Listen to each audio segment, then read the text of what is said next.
हरिः ओम శ్రీ గురుభ్యో నమః. ప్రాచీన బర్హి మహారాజుకి ఓ విదుర నారద మహర్షి వచ్చి పురంజనుడికి సంబంధించినటువంటి ఆ పూర్వం జరిగినటువంటి కథని ఒకటి ఆయన వినిపిస్తూ ఉన్నాడయ్యా. ఈ కథ చాలా ఉత్కృష్టమైనటువంటి కథ ఇది. ఈ కథలో పురంజనుడు అనేటువంటి మాట, పురంజని అనేటువంటి మాట, తర్వాత అభిజ్ఞాతుడు అనేటువంటి మాట, దాంట్లో అంతరార్థం చాలా ఇమిడి ఉంది. ఆ అంతరార్థం తర్వాత నీకు నేను చెప్తానులే అని చెప్తూ నారద మహర్షి ఆ ప్రాచీన బర్హికి చెప్పినటువంటి ఆ కథలో ఆ పురంజన మహారాజు నివాస స్థానం కోసం అని చెప్పి తాను ఉండి సకల భోగాలు అనుభవించడానికి కావలసినటువంటి నివాస స్థానం కోసం అని చెప్పి భూమండలం అంతా కూడా తిరుగుతూ ఉన్నాడు. ఎక్కడ తిరిగినా సరే విమనాయువ ఎక్కడ సరి అయినటువంటి ఆవాసం ఆయనకి దొరకటం లేదు. అలాగా దొరకకపోయేటప్పటికీ భూలోకంలో ఎన్నో నగరాలను చూశాడయ్యా. ఎక్కడ చూసినా సరే తన కోరికలు పరిపూర్తిగా తీర్చగలిగేటువంటి నగరం ఎక్కడ ఆయనకి కనిపించలేదు.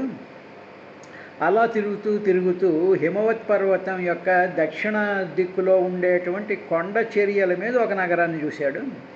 ఆ నగరం వీడికి బాగా నచ్చింది. అందులో ఆ నగరంలో 9 ద్వారాలు అని మంచి లక్షణాలతో చాలా రమ్యంగా ఉంది ఆ నగరాన్ని అని నారద మహర్షి చెప్తూ, ఇంకా ఆ నగరం ఎలా ఉంది అనేటువంటి వర్ణన చేస్తూ నారద మహర్షి ఈ విధంగా ప్రాకారోపవనాట్టాల పరిఖై రక్షతోరణై స్వర్ణరౌప్యాయస్తై శృంగై సంకులాం సర్వతో గృహై. ఆ నగరం అంతా కూడా ప్రాకార ఉపవన అట్టాల పరిఖై అంటే ఆ నగరం చుట్టూ బ్రహ్మాండమైనటువంటి ప్రాకారం ఉంది. ఆ ప్రాకారం మధ్యలో ఉద్యానవనాలు ఉన్నాయి.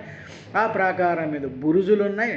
మళ్ళీ తర్వాత ఆ ప్రాకారానికి మధ్యలో కందకాలు ఉన్నాయి. ఆ కందకాలులో నుంచి ఆ లోపలికి వెళ్ళేటప్పటికీ స్వర్ణరౌప్యై ఐసైహి, తర్వాత అక్కడ ఉండేటువంటి భవనాలన్నీ కూడా బంగారంతో, వెండితోనూ, ఇనుముతోనూ కూడా చేయబడి ఉన్నాయి. తర్వాత ఆ బహిర్ద్వారాలు, ఆ ప్రతి ఇంటికి కూడా బాహ్యం బయటికి వెళ్ళడానికి అంటే మెయిన్ డోర్స్ అంటామే, అటువంటి మెయిన్ డోర్స్ ఉన్నాయి. తర్వాత కిటికీలతో శోభిస్తూ ఉంది. అంటే నవద్వారాలతో కూడుకున్నటువంటి పురిలో ఈ విధమైనటువంటి ఉన్నాయి. స్వర్ణ రౌప్యాయ శృంగై సంకులం సర్వతోగృహై అలా సర్వత మొత్తం మొత్తం నగరం అంతటా కూడా గృహై సంకులం అనేక రకాలైనటువంటి గృహాలతో చేయబడి ఉన్నాయి. అవన్నీ కూడా బంగారము, వెండి, ఇనుముతో చేయబడి ఉన్నాయి. తోరణాలు ఉన్నాయి, ద్వారాలు ఉన్నాయి, కిటికీలు ఉన్నాయి. అటువంటి నగరాన్ని ఈయన పురంజన మహారాజు చూశాడు. చూసి ఇంకా అక్కడ ఆయన కిందకి ఏం కనిపించిందంటే నీల స్ఫటిక వైడూర్య ముక్తా మరకతారుణై క్లుప్త హర్మ్యస్థలీం దీప్తాం శ్రియా భోగవతీమివ. భోగవతి నగరంలా కనిపించింది. భోగవతి అంటే భోగించడానికి అనుకూలమైనటువంటిది. ఇది వరుణుడి యొక్క రాజధాని అని చెప్తూ ఉంటారు. సరే, ఆ నగరం అంతా కూడా రోడ్లు ఉంటాయి కదా, ఇళ్ళు ఉంటాయి కదా, తర్వాత ఆ రాజభవనాల్లో నేల ఉంటుంది కదా. ఆ నగరం ప్రాసాదాలు అన్నిట్లోనూ ఆ ప్రాసాదాల్లో అంటే ఆ భవనాల్లో ఉండేటువంటి నేలల మీద ఇంద్రనీలాలు, స్ఫటికాలు, వైడూర్యాలు, ముత్యాలు, పచ్చలు, కెంపులుతో ఆ నేలంతా పొదగబడింది. ఇప్పుడైతే మన భవనాలన్నింటిలో కూడా ఏదో గ్రానైట్ అని, పాలరాయి అని, ఏదో ఇంకో రాయి అని, బేతంచెర్లని ఇలాగేవో రకరకాలుగా ఉన్నాయి భవనాలన్నీ. ఆ విధంగా ఈ రకరకాలైనటువంటి కాస్ట్లీ మణులతోనూ నీల స్ఫటిక వైడూర్య ముక్త మరకత తారుణై వీటితో నిండిపోయి ఉంది. అటువంటి దీప్తాం వెలిగిపోతూ ఉండేటువంటి శ్రియా సంపదతో కూడా ఉందా ఆ నగరం అంతా కూడా. భోగవతి ఇవ భోగవతి నగరంలాగా ఉంది అని అటువంటి ఆ పురాన్ని ఈ పురంజనుడు చూశాడయ్యా. చాలా బాగుంది ఇది, అన్ని సమస్తమైనటువంటి భోగాలు ఉన్నాయి, 9 ద్వారాలు ఉన్నాయి, మంచి మంచి ఉద్యానవనాలు ఉన్నాయి, తర్వాత ప్రాకారాలు ఉన్నాయి అని చెప్పి చాలా సంతోషిస్తూ ఇది భోగవతి నగరము అన్నాడు. అంటే భోగములను అనుభవించేటువంటి పురము నవద్వారపురము. సరే, అది ఇంకా మామూలుగా మనం సిటీస్లో కానీ నగరాల్లో కానీ చూసేటప్పుడు ఏమిటైతే ఉంటాయో వాటిని కూడా ఆయన చూశాడు. సభా చత్వర రథ్యాభిరామా రథ్యాభిరా క్రీడా యతనాపణై చైత్యధ్వజ పతాకాభిర్యుక్తాం విద్రుమమ వేదిభిః. సభలు, తర్వాత కోడళ్ళు, రాజమార్గాలు, తర్వాత ఆటపాటలు ఆడుకునేటువంటి భవనాలు, అంగళ్ళు, విశ్రాంతి గుహాలు, తర్వాత పగడంతో చేసినటువంటి రచ్చబండలు ఆ పురం నిండా ఉన్నాయట. అంటే ఏమిటి? సభలు, సభా హాల్స్ ఉన్నాయన్నమాట. అంటే కన్వెన్షన్ హాల్స్ ఉన్నాయి. తర్వాత కూడళ్ళు అంటే జంక్షన్స్ ఉన్నాయి, రాజమార్గాలు కూడా ఉన్నాయి. తర్వాత జిమ్స్, ఆటపాటల భవనాలు అంటే ఏమిటి? స్టేడియంస్. ఆ తర్వాత ఏమో క్లబ్స్, ఆటపాటలు జరిగే క్లబ్స్ కదా, ఆ క్లబ్స్. తర్వాత రెస్ట్ హౌసెస్, ఈ విశ్రాంతి గృహాలు. తర్వాత అక్కడక్కడ ఆ పార్కుల్లో బెంచీలు వేస్తున్నట్టుగా ఆ బెంచీల మీద పగడపు రచ్చబండలు ఉన్నాయి. అంటే ఆ రాజమార్గంలోనూ వెళ్తూ లేకపోతే ఆటలాడుకుంటూ ఉండేటువంటి సమయంలో మధ్య మధ్యలో ఆ రచ్చబండలు అంటాం, ఆ రచ్చబండలతో ఉన్నాయి. అవన్నీ కూడా పగడాలతో నింపబడినటువంటివి. తర్వాత ప్రతి భవనం మీద కూడా జెండా కర్ర పాతి ఆ జెండాకి ఆ జెండా కర్రల మీద జెండాలు ఎగురుతూ కనిపిస్తూ ఉన్నాయి. అవన్నీ చైత్యధ్వజ పతాకాలన్నమాట. ఆ ధ్వజాల మీద పతాకాలతో యుక్తాం కూడుకునిందే అదంతా కూడా. అంటే ఏమిటనమాట? ఎక్కడ చూసినా అద్భుతమైనటువంటి సంపదతో శోభిస్తూ ఉండేటువంటిది, మనస్సుకి ఆహ్లాదం కలిగించేటువంటి సమస్తమైనటువంటి భోగాలు ఈ నగరంలో ఉంటే అనుభవించగలము అనేటువంటి ఫీలింగ్ ఇచ్చేటువంటి దీప్తాం భోగవతి ఇవ, భోగవతి వలె ఉన్నది. తరువాత ఇంకా ఏముంది అక్కడంటే పుర్యాస్తు బాహ్యోపవనే దివ్య ద్రుమలతాకులే నదద్విహంగాలి అలికుల కోలాహల జలాశయే హిమ నిర్ఝర విప్రు ష్మత్ కుసుమాకరవాయునా చలత్ ప్రవాల విటప నలినీ తట సంపది నానారణ్య మృగవ్రాతైరనాబాధే మునివ్రతైః ఆహుతం మన్యతే పాంధో యత్ర కోకిలకూజితైః. తర్వాత నగరం బయట ఒక ఉద్యానవనం ఉందయ్యా. అది చాలా మనోహరంగా అందమైనటువంటి బాగా ఎత్తుగా పెరిగినటువంటి చెట్లు ఉన్నాయి. ఆ చెట్లకి అద్భుతమైనటువంటి లతలు ఉన్నాయి. తర్వాత ఇలాగ చెట్లతోనూ లతలతోనూ కూడుకున్నటువంటి ఉద్యానవనం ఉంది. దానిలో బ్రహ్మాండమైనటువంటి ఉద్యానవనం అది ఈ నగరానికి బయట ఉంది. ఇదంతా ఆ బయట ఉండేటువంటి దాంట్లో ఇలా ఉన్నాయి. దాంట్లో సరస్సులు ఉన్నాయి, మంచి మంచి అందమైనటువంటి కొలనులు ఉన్నాయి. ఆ కొలనుల్లో కూసేటువంటి పక్షులు వచ్చి కూస్తూ ఉన్నాయి. రకరకాలైన చిలకలు వచ్చాయి, పిచ్చుకలు వచ్చాయి, గోరింకలు వచ్చాయి, హంసలు వచ్చాయి, కారండవ పక్షులు వచ్చాయి, చక్రవాక పక్షులు వచ్చాయి. ఎన్నో రకాలైనటువంటి పక్షులు వచ్చి ఆ సరస్సు మీద వాలుతూ ఉన్నాయి. అక్కడ ఉండేటువంటి పుష్పాల మీద వాలడం కోసం అని చెప్పి తుమ్మెదల గుంపులు కోలాహలాలు చేస్తున్నాయి. జూమ్ జూమ్ జూమ్ జూమ్ అని తుమ్మెదలన్నీ వాలుతూ ఉన్నాయి. ఆ సరస్సు తీరాల్లో దట్టమైనటువంటి చెట్లు, ఆ ప్రతి సరస్సు చుట్టూ కూడా దట్టంగా ఉండేటువంటి చెట్లు ఉన్నాయి. ఆ చెట్లు మంచి చిగుళ్ళు, లేతమైనటువంటి చిగుళ్ళతోనూ పుష్పగుచ్చాలతో కూడా చాలా బాగుంది. ఆ పువ్వుల మీద ఏం జరుగుతుంది అంటే చల్లనైనటువంటి గాలి వీస్తూ ఉండేటప్పుడు ఆ గాలి చేత కొట్టబడినటువంటి నీరు, తర్వాత అక్కడ ఉండేటువంటి అది పర్వత ప్రాంతం కదా, ఆ పర్వత ప్రాంతం మీద నుంచి ఆ కొండవాలులలో నుంచి కారుతూ ఉండేటువంటి ఆ జలపాతాల మీద నుంచి లేచి వచ్చినటువంటి నీటి తుంపుర్లు ఆ పువ్వుల మీద పడ్డాయి. పువ్వుల మీద పడేటప్పటికి ఇంచక్క ఆ పువ్వుల మీద నీటి బిందువులు ఆ పువ్వుల మీద శోభిస్తూ ఉంటే ఎంతో మనోహరమైనటువంటి స్వభావం కలిగి ఉన్నటువంటిగా ఉంది అది. తరువాత ఇలాగా ఉంటే ఆ సమయంలో గాలి కానీ కొంచెం ఇటు అటు వీస్తూ ఉండేటప్పటికీ ఈ చిగుళ్ళతో లేతమైనటువంటి చిగుళ్ళు, చిన్న చిన్న మొగ్గలు, పువ్వులు, ఆ పువ్వుల మీద ఉండేటువంటి నీటి బిందువులతో ఉండేటువంటి చెట్లు ఇవన్నీ కూడా నెమ్మదిగా గాలి వీస్తూ ఉంటే ఇటు అటు కూడా కదులుతూ ఉన్నాయి. అలాగ ఉండేటువంటి ఆ స్థానం అంతా కూడా ఈ పురంజన మహారాజు చూసేటప్పటికీ ఎంతో ఆనందం కలిగిపోయింది. ఆ స్థానం అంతా కూడా గొప్పగా ప్రకాశిస్తూ ఉంది. అది ఆ ప్రకాశం ఏమిటంటే చైతన్యం కలిగినటువంటి పూలు, ఆకులు, చెట్లు, చైతన్యవంతమైనటువంటి గాలి, అక్కడ ఉండేటువంటి నీరు, చుట్టూ ఉండేటువంటి కొండల మీద నుంచి వచ్చేటువంటి జలపాతాలు ఇవన్నీ కూడా ప్రకృతిలో ఉండేటువంటి చైతన్యానికి సింబాలిక్గా నిలబడి ఉండి అదంతా కూడా ఒక ప్రకాశాన్ని ఇస్తుంది, ఒక వెలుగిస్తుంది. అక్కడేమి లైట్లు ఉండక్కర్లేదు, చైతన్యం ఉన్న అందుకనే చైతన్య ప్రకాశము అంటారు. ఎక్కడైతే చైతన్యం ఉంటుందో, ఎక్కడైతే స్పందన ఉంటుందో, ఎక్కడైతే వేవ్ ప్యాటర్న్స్తో ఉండేటువంటి సిస్టమ్స్ ఉంటాయో అక్కడ చాలా ప్రకాశవంతంగా ఉంటూ ఉంటుంది. అది అటువంటి ఆ ప్రాంతంలో ఉద్యానవనంలో ఈ అహింసావ్రతాన్ని పాటించేటువంటి అడవి జంతువులు మహర్షుల్లాగా తిరుగుతున్నాయట. అంటే ఏమిటి?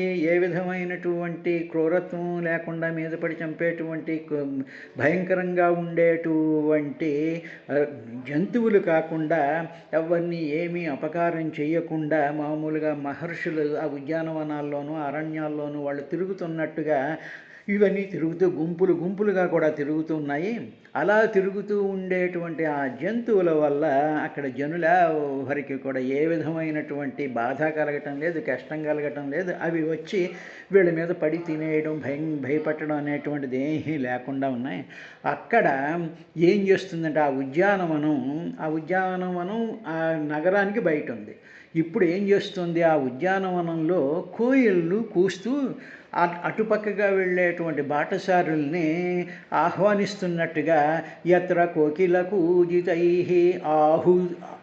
ఆహూతం మన్యతే పాంధో యత్ర కోకిల కూజితై, ఇలా రెండర్రా అని చెప్పి ఆహూతం ఆహ్వానిస్తూ ఉన్నాయట. ఆహ్వానిస్తున్నట్టుగా మన్యతే ఉంది. ఎవరిని? పాంధోహో, ఈ బాటసారుల్ని. అక్కడ ఎలాగా కోకిల కూజితై, ఈ కోకిల కోతలే మీరు రండి అనేటువంటి ఆహ్వానపూర్వకంగా ఉన్నట్టుగా ఉందయ్యా నగరం బయట ఉండేటువంటి ఆ ఉద్యానవనం. అక్కడ ఇంకా ఏముంది అంటే యదృచ్ఛయాగతాం తత్ర దదర్శ ప్రమదోత్తమాం భృత్యైర్దశభిరాయాంతీం మేకైక శతనాయకై. అలాంటి ఆ ప్రాంతానికి చాలా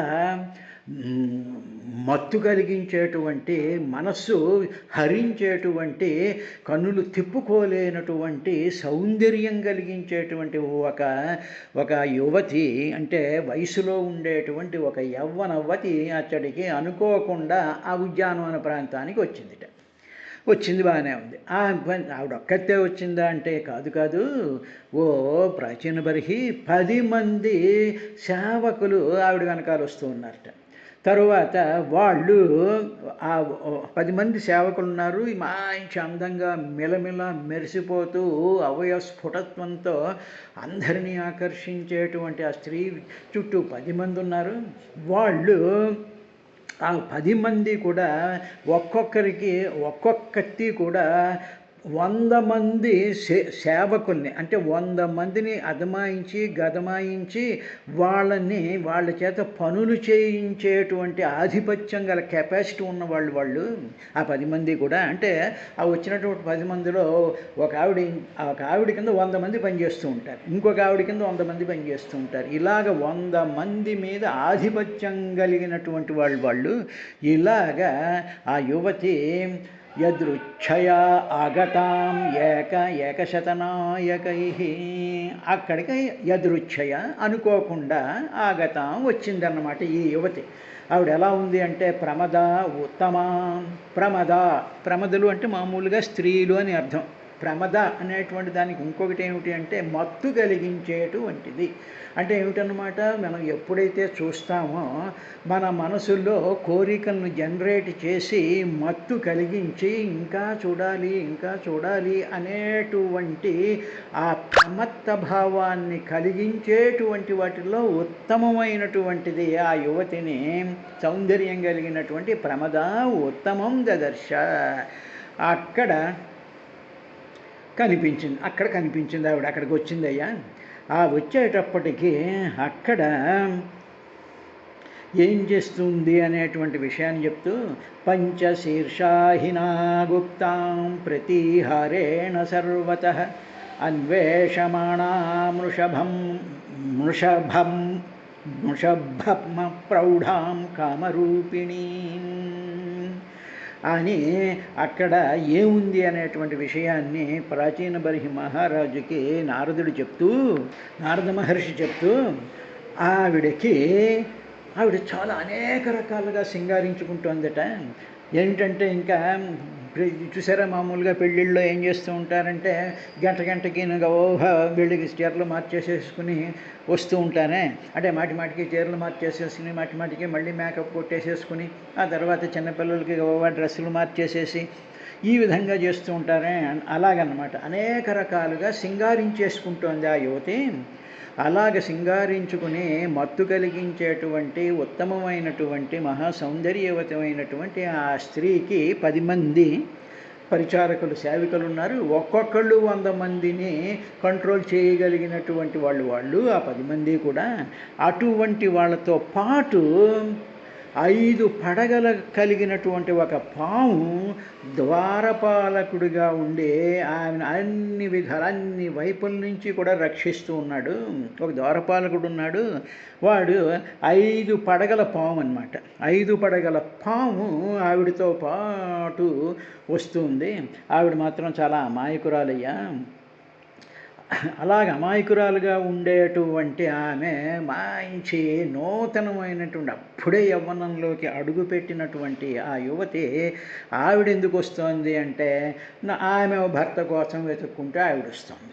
ఈయన పురంజనుడు ఏం చేశాడు, సకల సౌభాగ్యాలు ఇచ్చేటువంటి భోగవతి నగరం లాంటి నవద్వారాలతో కూడుకున్నటువంటి పురం కోసం ఆయన వచ్చాడు. తనని మెప్పించి తనతో సౌఖ్యాన్ని పంచుకుంటూ తనని భోగిస్తూ ఉండేటువంటి భర్త కోసం అని చెప్పి అనేక రకాలుగా సింగారించుకునేటువంటి ప్రమద ఉత్తమ ఆవిడికి ఏం చేసింది, పంచశీర్ష హి అంటే పాము, పంచశీర్ష 5 పడగల పాము గుప్తాం రక్షిస్తూ ఆవిడ ప్రతిహారేణ సర్వతః ద్వారపాలకులాగా. ప్రతిహారులు అంటారు. అంటే మామూలుగా మన సినిమాల్లో చూస్తూ ఉంటాం, చూసారు, ద్వారపాలకుడు ఉంటాడు బయట. వాడు ఏం చేస్తుంటాడంటే ఎవరైనా వచ్చేటప్పటికి మహారాజా పలానా వాడు వచ్చారు అని చెప్పి లోపలికి వచ్చి ఆ విషయం చెప్తూ ఉంటాడు. అక్కడ వాడు ద్వారం దగ్గర పరిపాలిస్తూ ఉంటాడనమాట. ఇక్కడ పరిపాలించేటువంటి ఈ యువతి కానీ ఏ నగరంలోకి వెళ్ళినా ఎక్కడున్నా సరే ప్రతిహారి కింద, అంటే ఎవరు వచ్చారు, ఏం చేస్తోంది, బయట ఉండేటువంటి ఇన్ఫర్మేషన్ లోపలికి ఇచ్చేటువంటి పంచశీర్ష 5 తలలు కలిగినటువంటి పాములాగా ఉన్నాడు. ఆవిడ ఎందుకు వచ్చింది అంటే ఋషభం అన్వేషమాణం, ఋషభం అంటే భర్తను అన్వేషించడం కోసం ఆవిడ వచ్చిందయ్యా ప్రాచీన బర్హి అని చెప్పిన తర్వాత ఆవిడ సునాసాం సుదతీం బాలాం సుకపోలాం వరాననాం సమవిన్యస్తకర్ణాభ్యాం బిభ్రతీం కుండలశ్రియం.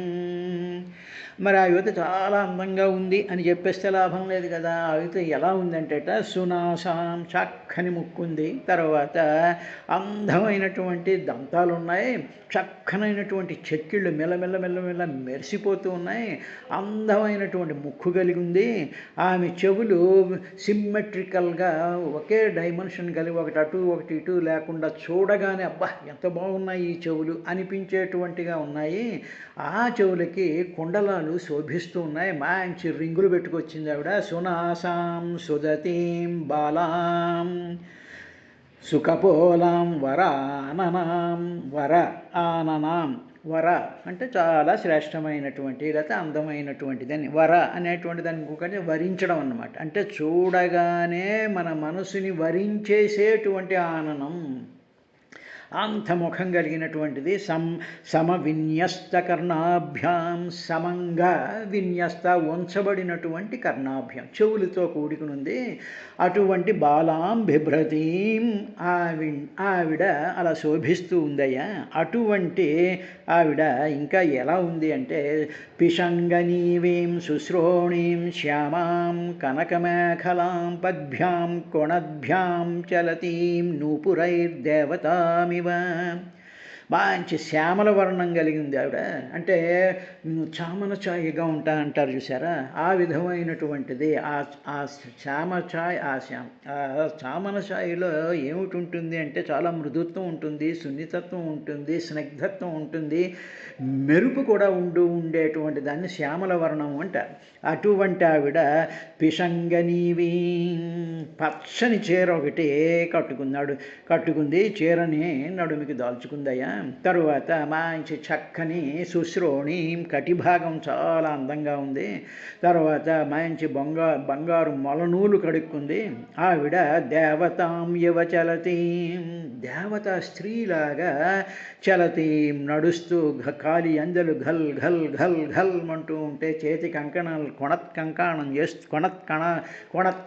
అనేటువంటి ధ్వని చేస్తూ ఉంటే ఆవిడ దేవతా ఇవ చలతి నడుస్తూ ఉందయ్యా ఆవిడ. ఆవిడ నడక ఎంత బాగుంది, ముఖం ఎంత బాగుంది, ముక్కు బాగుంది, అన్నీ పర్ఫెక్ట్గా ఉండి చూడగానే ప్రమదా ఉత్తమ, మత్తు కలిగించేటువంటి సౌందర్యంతో వెలిగిపోతూ ఉంది ఆవిడ. అటువంటి ఆవిడ 5 శీర్షాలు కలిగినటువంటి ఒక పాముని తనకి ద్వారపాలకుడిగా పెట్టుకొని 10 మంది సేవికలతో ఆవిడ వచ్చిందయ్యా.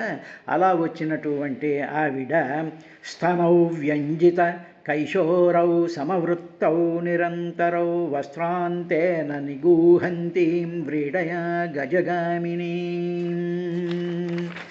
ఆవిడ ఎలా ఉందంటే సమానంగా వర్తులాకారంగా అంతరం లేకుండా ఉండేటువంటి స్థనాలు ఉన్నాయి ఆవిడికి. అంటే ఏ విధమైనటువంటి ఇంపర్ఫెక్షన్స్ లేకుండా 2 స్థనాలు కూడా దగ్గరగా అతుక్కుపోయినట్టు, ఏ విధమైనటువంటి అంతరం లేకుండా ఉంటూ ఆవిడ అటువంటి స్థితి దేన్ని ప్రకటిస్తుంది అంటే కొత్తదైనటువంటి యవ్వనంలో ప్రకటిస్తోంది ఆ స్తన సంపద. అటువంటి ఆవిడ ఒక ఏనుగులాగా నడుస్తూ చీర కొంగుతో, సిగ్గుచేత చీర కొంగు వెంట ఒళ్ళంతా కప్పుకుని ఉందయ్యా అని చెప్పారు. రేపటి కార్యక్రమంలో ఇంకా ఏం జరిగింది అనేటువంటి విశేషాన్ని చూద్దాం.